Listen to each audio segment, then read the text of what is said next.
This video is brought to you by hoodbeast.com. Design your own custom hoodies. hoodbeast.com. We are beast.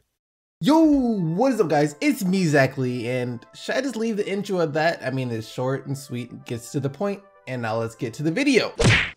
LeBron James, one of the greatest to ever pick up a basketball. There is no disputing this. I mean, it's facts. Hate him for as many reasons as you want, but at the end of the day, you can't say otherwise. And of course, he knows he is one of the greatest to play the game as well. He's already come out and called himself the greatest player on the planet years ago. I feel confident because I'm the best player in the world. So, what he recently said should not come as a surprise to anyone either, as LeBron James now has said that he has nothing left to prove when it comes to basketball. What else do I have to prove? Seriously, what else would I have to do? I've won championships. I won my first one and I've won for my teammates. I came home and won. There isn't anything I have left to prove. Now don't get this confused. Just because he says he has nothing left to prove doesn't mean that he doesn't care anymore. He still does. You can clearly see that by the way he still saves himself in the regular season for the playoffs and how he plays in the playoffs. And like he said before the season even began, he's still chasing the ghost of Michael Jordan. You know, he wants to be the greatest to have ever played the game. And he also kind of elaborated on that a bit too when he said, "I know what you're saying,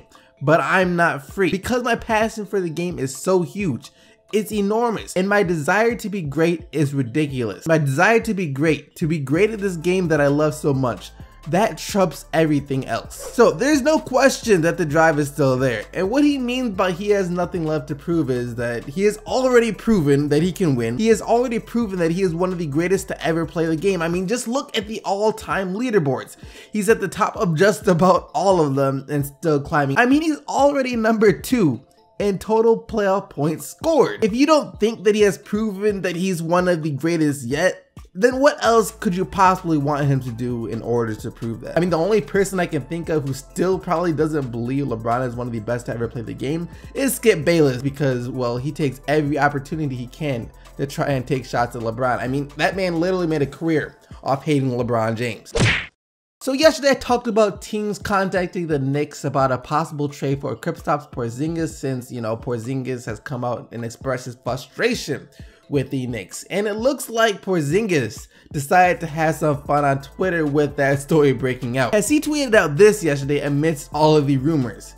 LA Clippers, smiley face, smiley face, smiley face. Now I'm not gonna talk about this too much because I know for a fact that he was trolling. Like, I can't imagine a scenario in which Porzingis becomes a sign and trade of Griffin and Chris Paul for Kristaps Porzingis.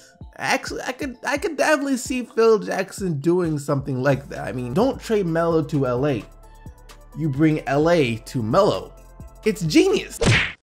Everyone knows that Draymond Green isn't one of the most liked players in the NBA by fans outside of Warriors fans, and Jazz fans are no exceptions, as during yesterday's game 3 of the Jazz vs Warriors, Draymond Green was booed by Jazz fans at the game. But this is Draymond Green that we are talking about here, and we all knew that he wasn't just gonna let that slide, as he then walked up to the crowd letting them know what the score of the series was. Cost him a championship. This is when he's coming off. He's obviously playing up to the fans. 2-0, he's saying 2-0, being up 2-0. But I don't have a problem with that. No, but the good point is he has. And of course, this is gonna make some people like him even less than they already do, if that is even possible. But I just thought it was kind of funny. You know, there was really no harm in him doing that, you know, telling the crowd that they're up 2-0 in this series. I mean, that's nothing but facts, so I can't really be mad at him. And overall, if people want to see a more competitive NBA with rivalries, trash talk, stuff like that, then we need more players like Draymond Green.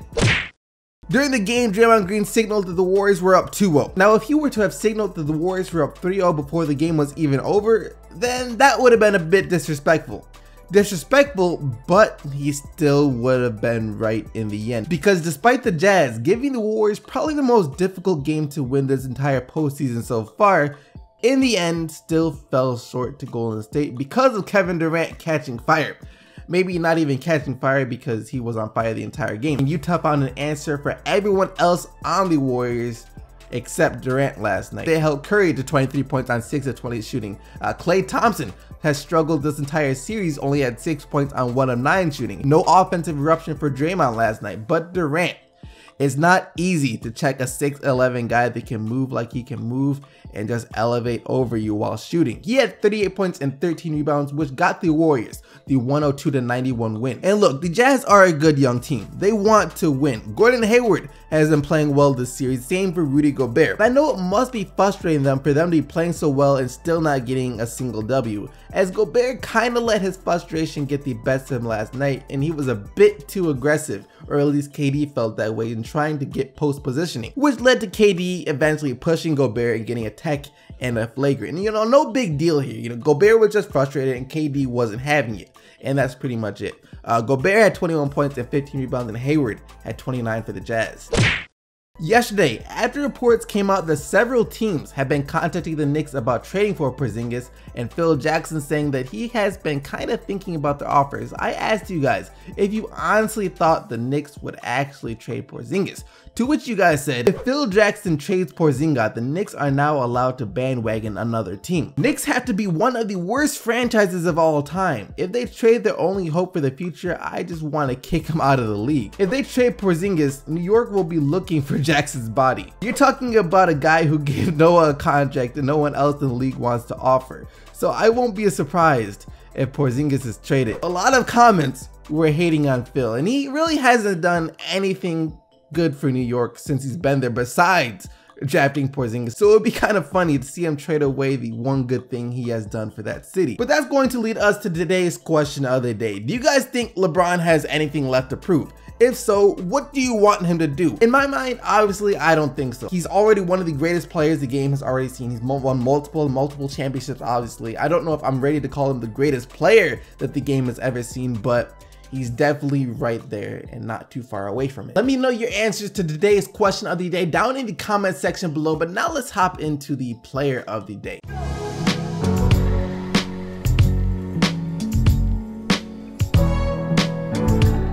And yesterday you guys selected LeBron James and his 35 points, 8 rebounds, and 7 assists as your player of the day. And there was only one game today, so it can really only be Kevin Durant and his 38 points and 13 rebounds. And I'm gonna have to figure something else to do for player of the day because it's gonna be like this basically all the time now. Other than that though, hope you guys enjoyed the video. Don't forget to leave a like on it if you did, and don't forget to subscribe to stay up to date with everything that goes on in the NBA on a daily basis. And until tomorrow, keep getting the Bucks, Team SDC, and I'm out of here.